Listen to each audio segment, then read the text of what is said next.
আসসালামু আলাইকুম আমার সকল বন্ধুরা, সকলে কেমন আছো? আশা করি আল্লাহর রহমতে ভালো আছো। আলহামদুলিল্লাহ, আমিও আল্লাহর রহমতে ভালো আছি। আজকে আমি তোমাদের সাথে শেয়ার করতে যাচ্ছি, সেটা হলো কাটলে পাতার রেসিপি। শুধুমাত্র একটা উপকরণ দিয়ে কোনো রকম ঝামেলা ছাড়া যে এত সুন্দর রেসিপি হয়, চোখে না দেখলে কিন্তু বিশ্বাসই করা যায় না। আশা করছি প্রতিদিনের মতো আমার আজকের ভিডিও তোমাদের ভালো লাগবে। ভালো লাগলে লাইক শেয়ার করতে ভুলবে না। তো বন্ধুরা দেখো, প্রথমে এখানে আমি নিয়েছি কাটলে পাতা। পাতাগুলো খুব ভালোভাবে ধুয়ে পরিষ্কার করে নিয়েছি। কাটলে পাতা কিন্তু অনেক ধুলোবালি ময়লা আবর্জনা থাকে, খুব ভালোভাবে ধুয়ে পরিষ্কার করে নিতে হবে। এখন আমি পাতাগুলো হালকা একটু ভাপ দিয়ে নেব, মানে সেদ্ধ করে নেব। অবশ্যই চেষ্টা করবে পাতাগুলো একটু হালকা সেদ্ধ করে নেওয়ার জন্য, কারণ কাটলে পাতা কিন্তু অনেক বেশি মুসমুসে শক্ত হয়ে থাকে। একটু হালকা ভাপ দিয়ে নিলে কিন্তু পিঠাগুলো বানাতে সুবিধা হবে। পাতাগুলো ভাপ দিয়ে নেওয়া হয়েছে, ডালাতে ছেঁকে নেব। এখন এখানে আমি নিয়েছি 2 কাপ আলো চাউলের গুঁড়া। চাইলে তোমরা এখানে যে কোনো চাউলের গুঁড়া দিয়ে এই পিঠাটা বানাতে পারবে। দিয়ে দিচ্ছি স্বাদ মতো লবণ। এখন শুকনো উপকরণগুলো খুব ভালোভাবে মেখে নেব।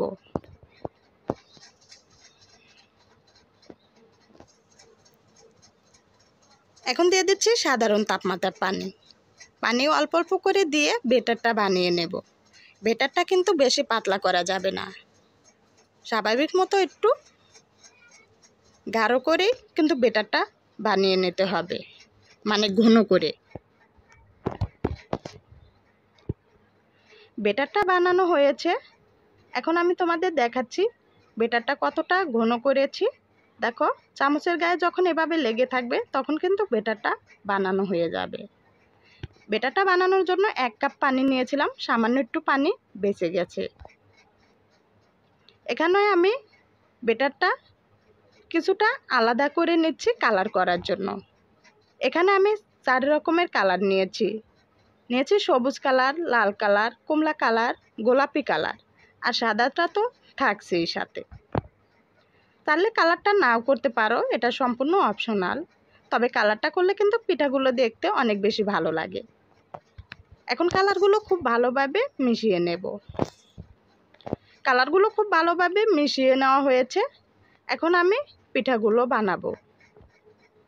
পিঠাগুলো বানানোর জন্য এখানে একটা পাতা নিয়েছি। দেখো, পাতাটা কিন্তু সিধা পাশে বানানো যাবে না, উল্টো পাশে এভাবে বেটারটা পাতার গায়ে খুব ভালোভাবে লাগিয়ে দিতে হবে।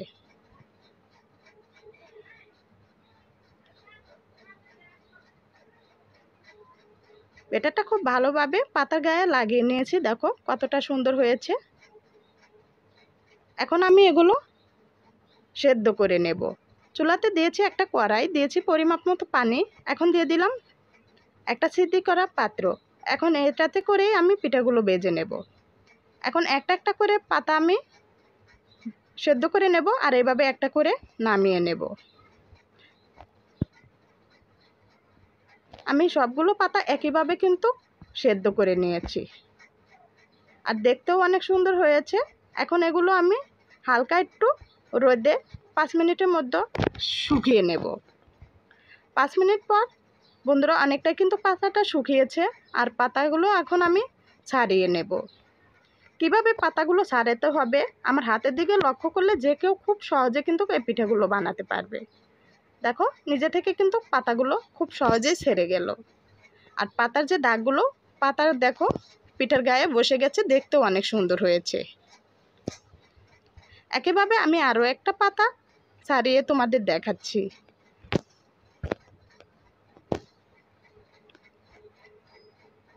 দেখো, পিঠাগুলো দেখতে যত বেশি সুন্দর হয়েছে, খেতেও কিন্তু অনেক মজা। সবগুলো পাতা আমি খুব ভালোভাবে ছাড়িয়ে নিয়েছি, আর পাতাগুলো দেখতে একদম মনে হচ্ছে কাটলে পাতায়। এখন এগুলো আমি 30 মিনিটের মতো রোদে শুকিয়ে নিয়েছি।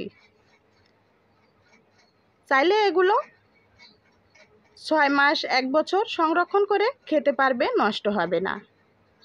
দেখো, পাতাগুলো কিন্তু শুকিয়ে তারপরেও কিন্তু পাতার দাগগুলো পিঠার সাথে লেগে আছে। এখন আমি পিঠাগুলো ভেজে নেব। চুলাতে দিয়েছি একটা কড়াই, পরিমাপ মতো দিয়েছি তেলটা গরম করে নিয়েছি। এখন দিয়ে দিচ্ছি পিঠাগুলো তেলে দেওয়াতেই দেখো খুব খুব সুন্দরভাবে কিন্তু পাতাগুলো ফুলে বড় হয়ে উঠছে। হয়ে গেল কিন্তু কোনো রকম ঝামেলা ছাড়াই খুব সহজে কাঁঠালের পাতার রেসিপি। আশা করছি আমার আজকের ভিডিও প্রতিদিনের মতো ভালো লেগেছে, সহজে লেগেছে। ভালো লাগলে প্লিজ অনুরোধ রইল, তোমরা যারা এখনও আমার ভিডিওতে সাবস্ক্রাইব করো নাই, অনুরোধ রইল সাবস্ক্রাইব করবে।